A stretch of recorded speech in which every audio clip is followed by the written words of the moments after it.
Hello, I am the Greek Geek because I am Greek and indeed a geek. And due to the success of the first Godzilla movie, they had to make a sequel as soon as possible. And they made this 6 months after the original movie. That has got to be some kind of record for a movie sequel.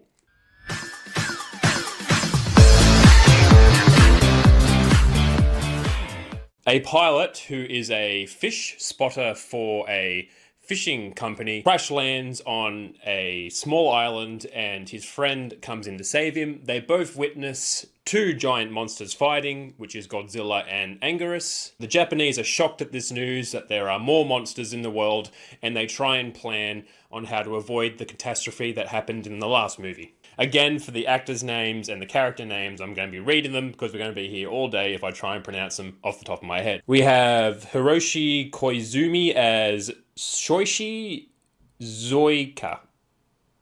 Okay, I did not say that correctly. Minoru Chiaki as Koji Kabayashi. Both of these men play pilots and closeted homosexuals. And Takashi Shimura as Dr. Kyohei Yamane. He is reprising his role. Previous movie, I mentioned him as the worst paleontologist in the world, but since then he's done some research and now knows that dinosaurs didn't exist 2 million years ago. And of course we have Haruyo Nakajima playing Godzilla again.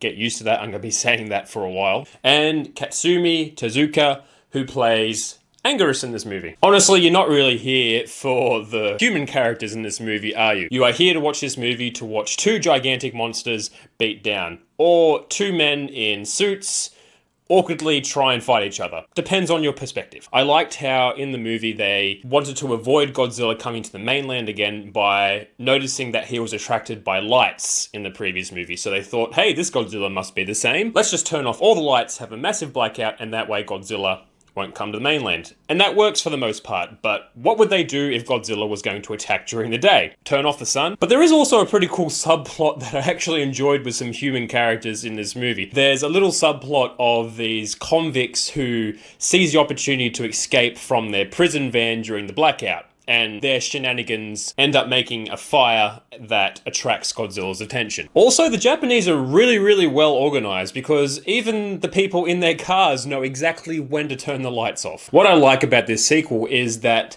there were actual consequences to the first movie, other than Godzilla wrecking everything. They make a point of saying that there's not much fish in Tokyo Bay due to the oxygen destroyer being used, so that's had real-world consequences on the Japanese in this movie. They mentioned that Anguirus is like an irradiated ankylosaur. Like in the subtitles, it says ankylosaur, and from what I can tell, that dinosaur never actually existed. So, but then again, neither did Godzillasaurus.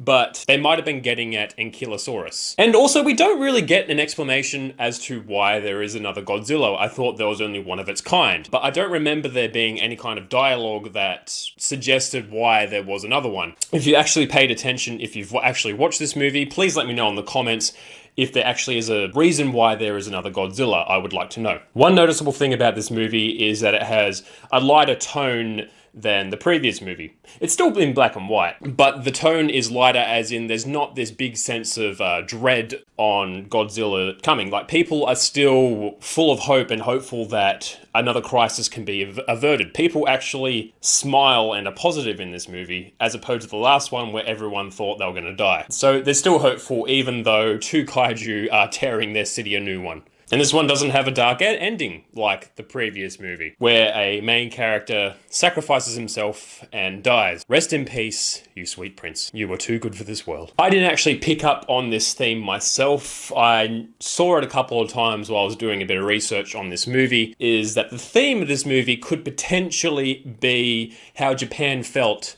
during the Cold War, when Russia and the US sizing each other up and having a nuclear arms race, essentially. And after World War II, and for those of you that don't know, Japan after World War II was mostly demilitarized. They didn't have much of an army and didn't really have much of a way to defend themselves. And Japan is pretty much in between Russia and America. So they must have felt like a really small nation among two of these giants. So that's one way you can interpret it. These Godzilla movies are still in their early stages, so the action is a bit awkward. You have to really try and forget that these are just two actors in a suit just awkwardly fighting each other. And it does look awkward. I will admit that. An effect they tried to get for this movie was slowing the footage down for some reason. I can't remember the reason.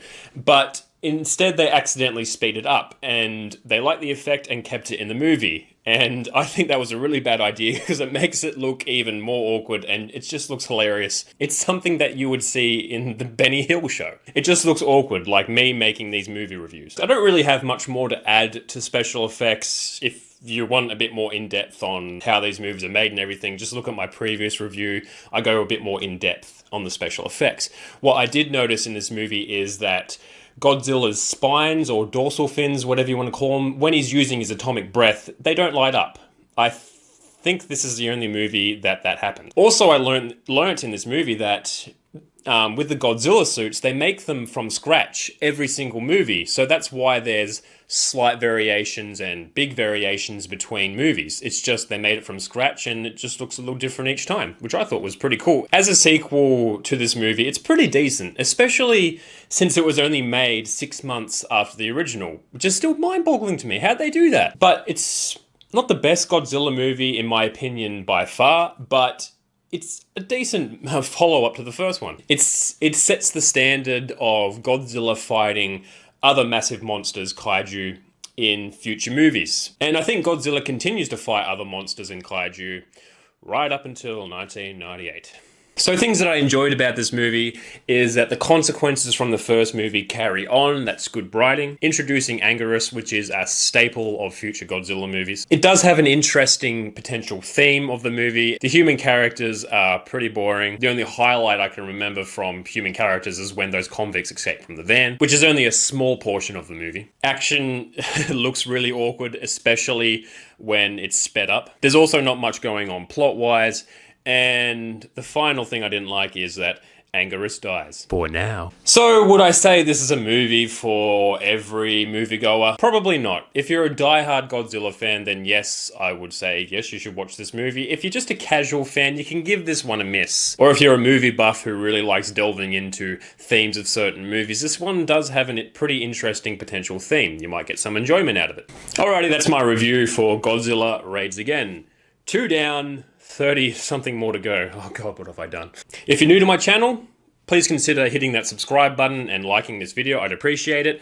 And for those of you that actually watch my videos and watch me ramble on about a movie or TV show for a few minutes, I really appreciate you. Thanks again for watching, and I'll catch you next time. Thank you so much for watching my video. If you haven't already, please consider liking and subscribing. You can find me on social media. There's links to my videos down below. As always, thank you for watching.